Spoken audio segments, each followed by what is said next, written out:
Hey there, I'm Sarah, and my childhood felt like something straight out of a heartwarming movie, all thanks to my mom, Linda.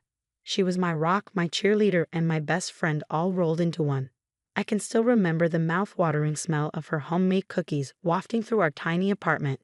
Every night, she tucked me in with a bedtime story, her voice as soothing as a lullaby.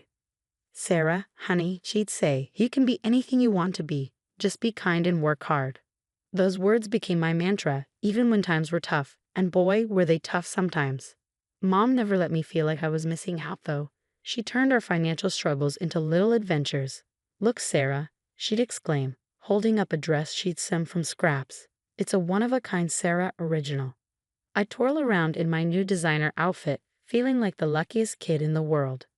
Dad wasn't in the picture. He left when I was just a baby, so it was just Mom and me. She juggled work and raising me on her own, never once complaining. One day, when I was about 8, I asked her, Mom, don't you miss having a husband? She smiled, pulled me close, and said, Sweetie, I have all the love I need right here. That's the kind of woman my mom is, selfless, strong, and full of love. As I grew older, her dedication to my education became clear. She'd sit with me for hours, helping me with homework, even when she was exhausted from working double shifts at the diner. Education is the key to a better life, Sarah, she'd remind me. No one can ever take that away from you. Those words stuck with me. I buried myself in my studies, determined to make her proud. And it paid off. By high school, I was at the top of my class. That's when Aunt Karen started showing up more. Mom's sister had always been around, but now she was a constant presence, always smiling, always offering a helping hand. Linda, you work too hard, she'd say. Let me help out more. Mom was grateful, and so was I. But little did we know what was brewing behind that helpful facade. Everything changed during my senior year. I scored a full-ride scholarship to State University, and Mom couldn't have been prouder. But our celebration was short-lived. That same week, Mom was diagnosed with a chronic illness. Suddenly, our roles reversed. I became the caretaker, juggling college preparations and Mom's doctor appointments. I'm so sorry, sweetie, Mom said one night, her face pale against the hospital pillows.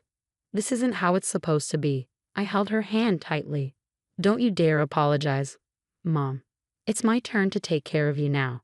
As Mom's condition worsened, Aunt Karen stepped in even more, offering to manage Mom's finances, handle her medical appointments, and keep the house running. At the time, it felt like a godsend. If only we'd known the truth behind those comforting smiles and hugs. But that's a story for another day. Just know that sometimes the people closest to you can surprise you in the worst possible ways. Stay tuned for what happens next. You won't believe where this story goes. College life hit me like a freight train. Between classes, assignments, and caring for Mom, I was running on fumes. Aunt Karen became our saving grace, or so I thought. Sarah, honey, you focus on your studies, and I'll take care of your mom, she'd say, her smile warm and reassuring. I was grateful, truly, but something felt off. I couldn't quite put my finger on it. One day, while paying Mom's bills, I noticed a strange discrepancy in her account. Hey Mom, did you make a big purchase recently? I asked. She looked at me, confused. No, sweetie, I shrugged it off, chalking it up to a bank error, but that uneasy feeling in my stomach wouldn't go away. As the weeks passed, Mom's condition worsened, and the doctors recommended more intensive care, which meant higher expenses. Aunt Karen took over the finances, insisting it was one less thing for us to worry about. Then, one night, I was home for the weekend, trying to catch up on sleep when I was jolted awake by voices. Karen, what have you done? I heard Mom's voice, weak but furious. Linda, you're confused. It's the medication. Don't patronize me. I saw the bank statements. How could you? My heart pounded as I crept down the hallway, straining to hear. I needed the money, Linda. You don't understand. Get out. Get out. I rushed into the room. Mom was shaking, tears streaming down her face. Aunt Karen looked like she'd seen a ghost. What's going on? I demanded. Karen quickly composed herself. Nothing, sweetie. Your mom's just upset about her meds. I'll handle it. But I wasn't buying it anymore. That night, I went through Mom's finances myself. And what I found made me sick. Thousands of dollars had been transferred to an account I didn't recognize. The next day, I confronted Karen. How could you steal from your own sister?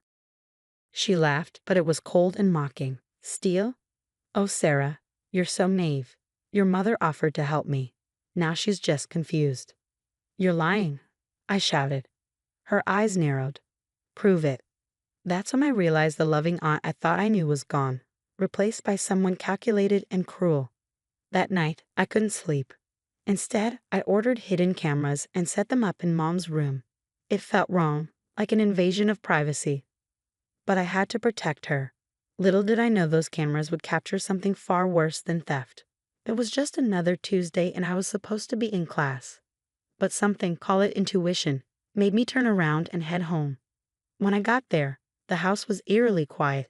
Too quiet. Then I heard a muffled sound coming from Mom's room. I ran, my heart in my throat, and what I saw will haunt me forever. Aunt Karen was standing over Mom's bed, pressing a pillow over her face. Stop, I screamed, lunging forward. Karen jumped back, shock and guilt written all over her face. Sarah, I was just fluffing her pillow, she stammered, but Mom was gasping, her eyes wide with terror. With shaking fingers, I grabbed my phone and dialed 911. Please help. My aunt just tried to kill my mother. Everything after that was a blur. Police sirens, paramedics rushing in, Karen being led away in handcuffs, still protesting her innocence. Mom was rushed to the hospital, and while we waited for news, a detective approached me. Miss, we found some concerning financial records at your home. Do you know anything about this? I told him everything, the missing money, the arguments, my suspicions. He nodded grimly. We'll need to conduct a full investigation. It looks like your aunt has been embezzling funds for years. The next few days were a nightmare. Mom was stable but weak, and I barely left her side. Then the calls started coming in from family members. Sarah, what's this we're hearing about Karen? It can't be true. You must have misunderstood. Are you sure you're not overreacting? Their doubt cut deep, but I stood firm. I hired a lawyer determined to see justice done. As the investigation unfolded, the full extent of Karen's betrayal came to light. She hadn't just stolen from Mom. She'd been preying on elderly relatives for years. Mom's health slowly improved, and one day she squeezed my hand and whispered, I'm sorry I didn't believe you sooner. I kissed her forehead. It's not your fault, Mom. She fooled us all. The courtroom was packed on the day of Karen's trial. As the prosecutor laid out the case, gasps echoed through the room. Years of fraud, manipulation, and finally, attempted murder. Karen sat stone-faced, but I saw the moment she realized it was over. Her carefully crafted facade crumbled. One by one, victims came forward, elderly aunts and uncles I barely knew, all with similar stories. Karen, the helpful niece who drained their savings. She told me it was for a good cause. One great aunt testified, her voice trembling. I trusted her. The hardest part was watching Mom take the stand. She looked so small, so fragile, but her voice was strong as she recounted that terrible day. I woke up and couldn't breathe, she said. I saw Karen's eyes and they were empty. When the verdict came in, guilty on all counts, I didn't feel joy, just relief. As Karen was led away, she glanced at me. For a moment, I saw a flicker of the aunt I used to love. But it quickly vanished. The aftermath was tough. Some family members still couldn't believe it. Others were ashamed they hadn't seen the signs. Mom and I had a lot of healing to do, both physically and emotionally. One night, as we sat in our living room, now free of Karen's shadow, Mom turned to me. Sarah, I've been thinking, what happened to us must be happening to others too. I nodded, understanding. We should do something. And that's how our support group, Families Against Elder Abuse, was born. It started small, just a few people gathered in our living room. But it grew. We shared stories, resources, and warning signs to watch for. I began speaking at community centers, schools, anywhere that would have me. Elder abuse is real, I tell them, and it often comes from those we trust most. It wasn't easy. Some days the memories would hit hard. But every time we helped a family recognize the signs or supported someone through their own ordeal, it felt like a victory. Mom's health improved, and she became a beacon of hope for others. A living testament that there is life after betrayal. As for me, I finished college, but my path had shifted. I went into social work, specializing in elder care protection. Karen's actions had torn our family apart. But from that destruction, we built something meaningful. A community, a support system, a way to turn our pain into purpose. Every night, I thank whatever force brought me home that day, and I promise myself, never again, not on my watch. Our story isn't over, but now we're writing it on our own terms. If sharing it helps even one person, then every tear, every sleepless night, every moment of doubt will have been worth it. Because in the end, love wins.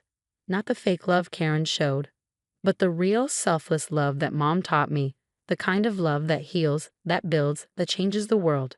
And that's a love worth fighting for.